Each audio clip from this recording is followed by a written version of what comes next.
इस वक्त बैंकॉन समिट में reserve bank governor Raghuram Rajan growth, महंगाई दर, पॉलिसी जैसे अहम मुद्दों पर बोल रहे हैं। सीधे वहीं ले चलते हैं आपको।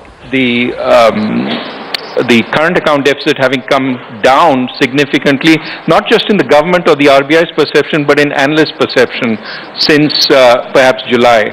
But also, I would say that an added sort of benefit during this time is we've sort of demonstrated we can raise resources if need be.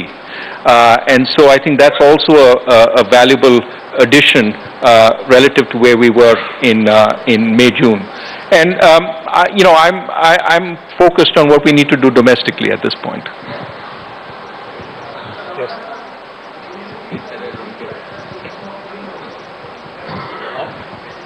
Yes, pass on the mic.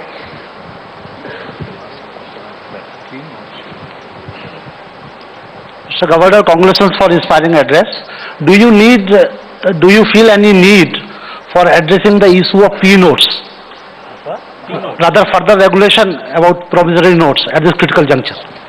I mean, that question comes out of the blue. I haven't given it much thought. I mean, I understand there's an issue of concealed identity and so on, but at this point, I think it is something that has been allowed. At some point, well, let me leave it at that. I mean, I'm not sure it is a major issue right now. At some point, it will perhaps come on the table. Right now, it's not the central issue I'm focused on. Thank you. I hope to ask later. Yes.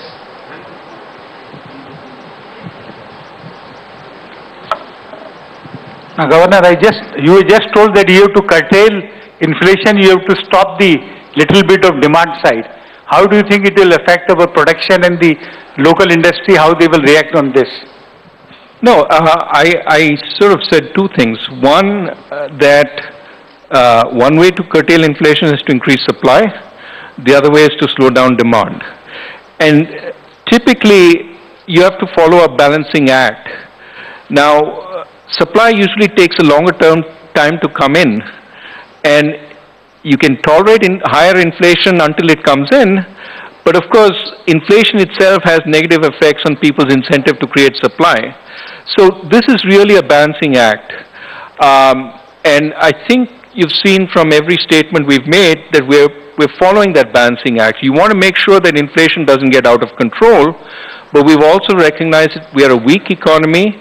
That weak economy itself helps somewhat in inflation. In other words, demand is also weak. But I would end by saying that, in a sense, that's the only tool we have, interest rates, and it is a blunt tool. And across the world, central bankers recognize it's a blunt tool, so they are careful about using it. But occasionally, it has to be used.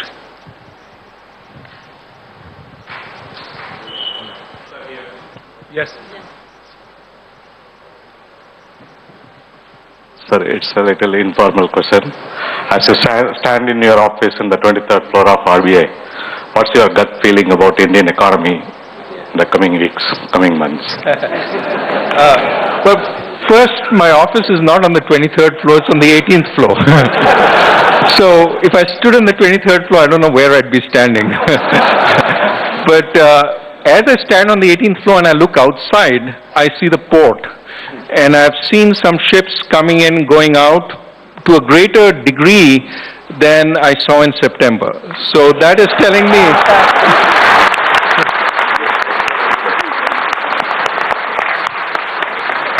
That's telling me exports are picking up. That's good news. But let me be more serious. I mean, we are, I don't want to make forecasts of growth and pound on the table and saying we are in a period of recovery. We are in a period where we are sort of struggling to pick up.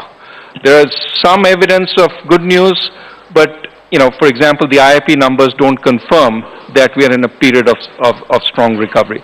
We have to wait and see. And I'm hopeful, as I've said before, the monsoon is going to help.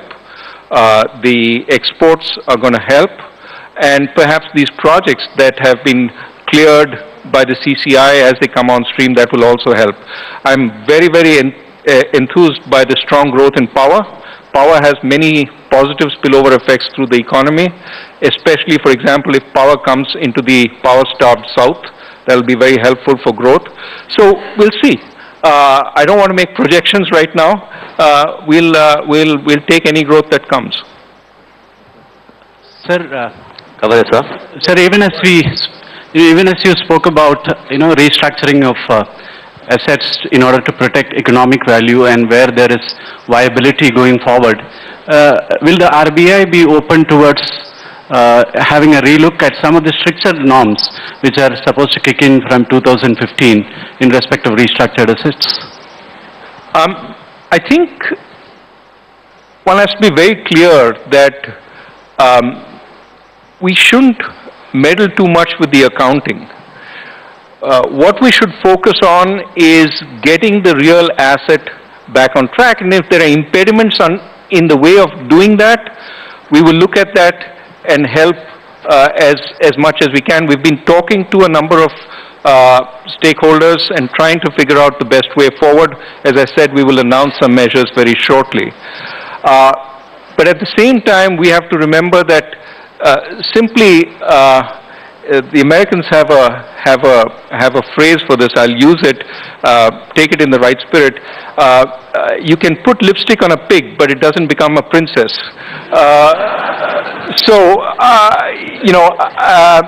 Dressing up a loan and showing it as restructured, rescheduled, call it what you will, and not provisioning for it when it stops paying is an issue.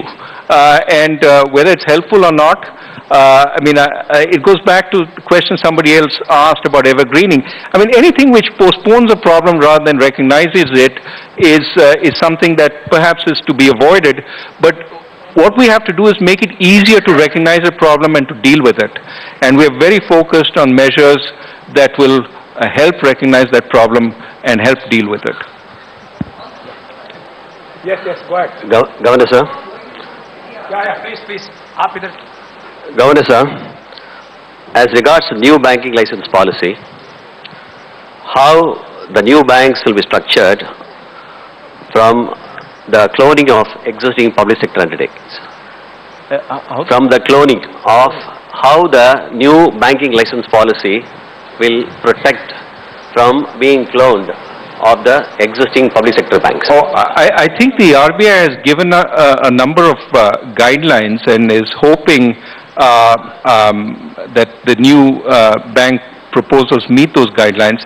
We have a committee looking at it, the Bimal Jalan committee. While it's looking at it, I don't want to comment on what we hope to see them do, etc. I have no doubt they will do a fine job. I think they will take into account the import of your question, how do these new banks add value, but let me not prejudge what they're going to say. We'll take their report as and when it comes.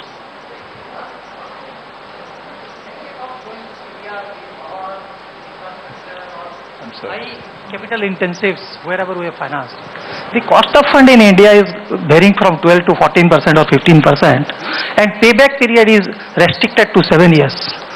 Although we understand at the outset that COD is not going to achieve or that, but people are trying to fit it within 7 years, and that is the reason that it gets structured for 2 times or 3 times.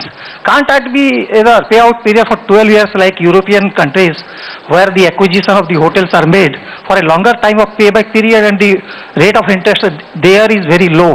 Here when the rate of interest goes that and it falls another 2% of the penalties and it goes to the very, very stress within a very initial period of wherever the institution, hospitals and the hotels you see where huge capex are there. And we understand that can't it be a door-to-door 12 years like that with a concessional rate of things so that the lesser account goes to the CDR and the things will improve. That is one way of thinking. No, I hear your concern. First on the interest rate, let me just say this, and I understand the concern, but if you subtract 10.1%, which is the CPI inflation we had in the last reading, from your 14%, your real interest rate is 3.9%. That's about as much as they have in Europe also. So it's not. तो यहाँ बैंकॉन summit में RBI governor Raghuram Rajan economy, महंगाई और growth से जुड़े मुद्दों पर बात करते हुए इन्फ्लेशन उनके हिसाब से अभी भी एक बहुत बड़ा सरदर्द बना हुआ है और जिसके लिए रघुराम राजन के मुताबिक डिमांड और सप्लाई में बैलेंस लाने की बहुत ज्यादा जरूरत है। डिमांड में कमी और सप्लाई को बढ़ाने की यहाँ पर कोशिश की जानी चाहिए और जब इनके बीच में तालमेल बैठेगा तभी हम देखेंगे इन्फ्लेशन में किसी तरह की कमी हमें दिखाई देगी। साथ ही अच्छे मॉनसून, बढ़ते हुए एक्सपोर्ट और पावर सेक्टर में जिस तरह की ग्रोथ हो रही है उसको लेकर यहाँ पे रघुराम राजन काफी हद तक बुलिश दिखाई दे रहे हैं, जिसके चलते उन्होंने कहा कि हम देखेंगे धीरे धीरे इकोनॉमी जो है रिकवरी की पटरी पर आते हुए हमें दिखाई देगी। चलिए फिलहाल आवाज समाचार में वक्त है एक ब्रेक का, लेकिन ब्रेक के बाद आपको बताएंगे कि बढ़ते दामों से परेशान है आम आदमी, लेकिन महंगाई के सामने क्यों लाचार हुई सरकार। पूरी खबर इस ब्रेक के बाद।